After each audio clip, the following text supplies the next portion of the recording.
Минобороны России продолжает изучать материалы реализации военно-биологических программ США и их союзников по блоку НАТО на территории Украины.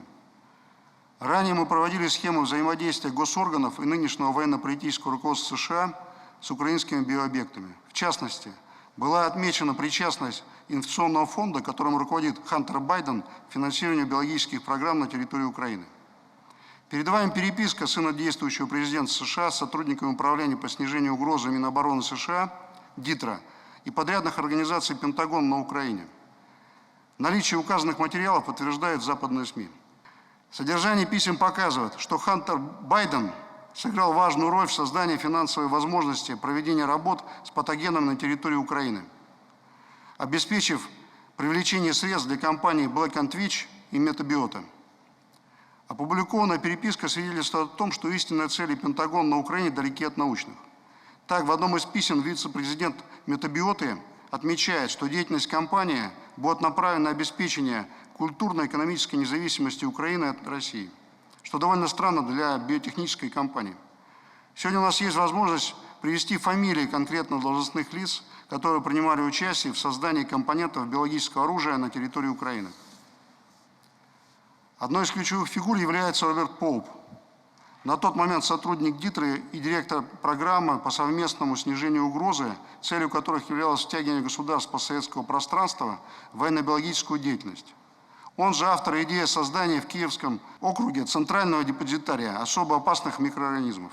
В своем письме министру здравоохранения Ульяне Супрун, кстати, гражданке США, Поуп высоко оценивает деятельность главы Минздрава Украины, особо отмечая обеспечение допуска американских специалистов на украинские биообъекты и начало работ по формированию депозитария микроорганизмов. Напоминаю, чем закончилась такая деятельность. В соответствии с имеющейся у нас информацией, все патогенные биоматериалы из хранилищ в начале февраля 2022 года были вывезены военно-транспортным самолетом в США через Одессу. Координацией военно-биологических проектов на территории Украины и подбором исполнителей руководила Джанна Уинтрол, глава офиса ДИТРА на Украине. Под ее непосредственным контролем были реализованы американские проекты UP4, 6, 8 по изучению смертельно опасных патогенов, включая сибирскую язву, конго-крымскую лихорадку, лептоспироз. В продолжение.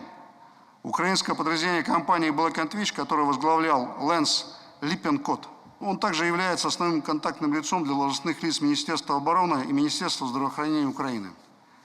Компания работает в интересах Пентагона с 2008 года в рамках проектов по изучению потенциально опасных биологических объектов. В их числе проект UP1 по изучению рикетсии и вируса клещевого энцефалита у членистоногих на северо-западе Украины. В целях глобального контроля за биологической обстановкой в ходе проекта UP2 компания внедряла на украинских биообъектах систему удаленного мониторинга заболеваемости тулеремией и сибирской язвой. Вопросы биомониторинга и передачи информации курировал Дэвид Мустро, который тесно связан с другим подрядчиком Пентагона, компанией Метабиота. Ранее он руководил военно-биологическим проектом на Украине и Восточной Европе в рамках программы по совместному снижению угрозы. Необходимо отметить, что деятельность компании Black & Veatch вызывала множество вопросов даже у украинских спецслужб. Так, еще в 2017 году Херсонское управление СБУ в своей докладной записке указывало, цитата, «В последнее время актуализировалась потенциальная угроза ухудшения эпидемической ситуации в нашей стране, обусловлена намерением ДИТРА через компанию Black & Veatch установить контроль за функционированием микробиологических лабораторий Украины, проводящих исследования возбудителей особо опасных инфекций, которые могут быть использованы для создания или модернизации новых типов биологического оружия». Конец цитаты. Компания Метабиота известна своими разработками по прогнозированию вспышек инфекционных заболеваний. Кроме того, она привлекалась Пентагоном к моделированию эпидситуации на постсоветском пространстве. На территории Украины Метабиота была представлена Мэри Гутиери, вице-президентом компании и доверенным лицом Хантера Байдена, что подтверждается материалами их переписки. Вопросами модернизации лаборатории курировали Скотт Торнтон. Кроме того, он консультировал местный персонал по вопросам обращения особо опасными патогенами в рамках украинских проектов ДИТРА. Полученная информация демонстрирует непосредственное участие американского военного ведомства и их подрядчиков в планировании и реализации проектов Пентагона на территории Украины. Полагаем, что перечисленные должностные лица должны ответить на вопросы об истинных целях этих работ. Ранее мы обращали внимание на факты разработки в США технических средств доставки и применения биологического оружия. Так, агентством США по патентам и товарным знакам был выдан документ номер 8-967-029 на беспилотный летательный аппарат для распространения зараженных насекомых в воздухе. В описании к патенту указывалось, что с помощью данного устройства войска противника могут быть уничтожены или выведены из строя без риска для военнослужащих США. В других патентах, которые представлены на слайде, показаны различные типы боеприпасов для доставки химических и биологических рецептур. В их описании отмечены характеристики: низкая удельная стоимость поражения и отсутствие необходимого контакта с живой силой противника. Это соответствует реализуемой Вашингтоном концепции бесконтактной войны. Показана возможность снаряжения капсул отравляющими, радиоактивными, наркотическими веществами, а также возбудителями инфекционных заболеваний. Напоминаем, что указанные документы попали в поле зрения общественности в связи с расследованием деятельности еще одного биологического проекта Пентагона – Центра имени Лугара в Тбилиси. В 2018 году МИД России обращался в Государственный департамент США с просьбой дать правовую оценку разработке подобных технических устройств с позиции соблюдения Конвенции о запрещении химического и биологического оружия.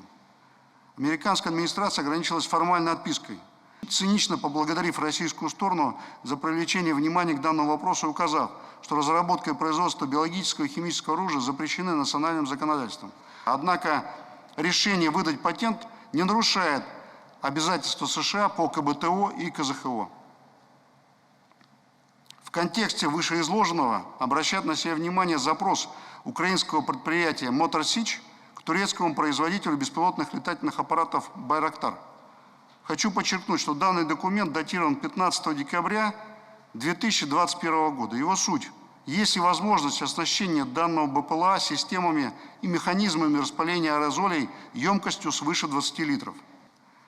При дальности полета такого БПЛА до 300 километров и снаряжения емкостей биологическими рецептурами создается реальная угроза крупномасштабного применения биологического оружия на территории Российской Федерации. Фактически, речь идет о разработке киевским режимом технических средств доставки и применения биологического оружия с возможностью их использования против Российской Федерации. Важным результатом спецоперации российских вооруженных сил стало прекращение деятельности 5 киевских лабораторий, в которых проводились работы с возбудителями сибирской язвы, тулеремии, бруцеллеза, холеры, лептоспироза, африканской чумы свиней. Часть коллекции была вывезена в США. Оставшиеся штаммы экстренно уничтожены в соответствии с приказом Минздрава Украины от 24 февраля. Подтверждены факты участия указанных лабораторий в проведении работ по заказу американского военного ведомства. На одном из таких объектов в Центре общественного здоровья Минздрава Украины проводились работы в нескольких проектах ЮПИ с общим объемом финансирования более 30 миллионов долларов. Прошу обратить внимание на решение, подписанное главой этического комитета указанного центра 12 июня 2019 года в рамках проекта ЮПИ-8. Документ свидетельствует о проведении исследований с неизвестным риском для жизни и здоровья участников, а также сокрытии личности испытуемых.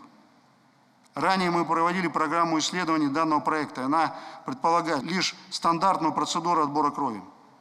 Возникает вопрос: о каких опасных для жизни испытаний идет речь, если документом предписано: о незначительных инцидентах с добровольцами необходимо сообщать в Комитет по биоэтике США через 72 часа после происшествия, а серьезных, включая смерть испытуемых, в течение 24 часов. Не исключаем, что официальная программа исследований – это лишь видимая часть айсберга.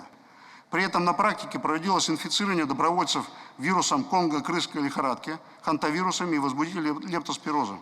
Подобное пренебрежительное отношение к гражданам Украины хорошо характеризует прагматичный подход США к организации военно-биологических исследований. Развивающие страны рассматриваются как полигон для испытаний компонентов биологического оружия и лекарственных средств. Считаем, что поступающие документы свидетельствуют о фактическом нарушении США и Украины обязательств в рамках статьи 4 КБТО и резолюции Совбеза ООН номер 1540 от 28 апреля 2004 года. Мы продолжаем анализировать документальное свидетельство нарушения американской администрации и киевским режимом международных договоренностей о распространении биологического оружия и будем вас информировать.